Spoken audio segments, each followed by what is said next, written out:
We're taking advantage of this ceasefire in order to basically snoop around. Remember this rocket which was shot right while I was live on France 24 on the English network. This 80% of Gaza.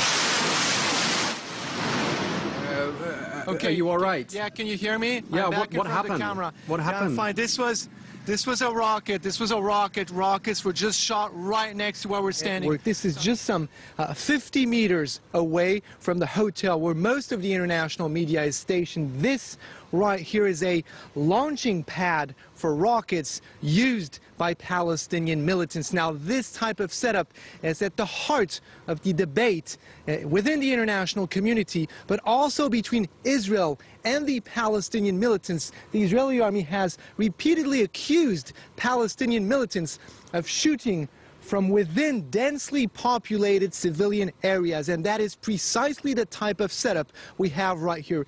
Rockets set up right next to buildings with a lot of residents in them, who, by the way, have not fled around here.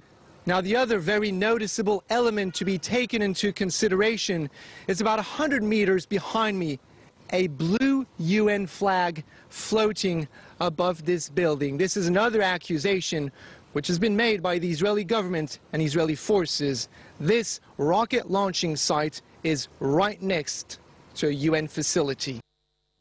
France 24's Gallagher Fenwick reporting there with some exclusive insights as to just how close those rockets are to civilian targets.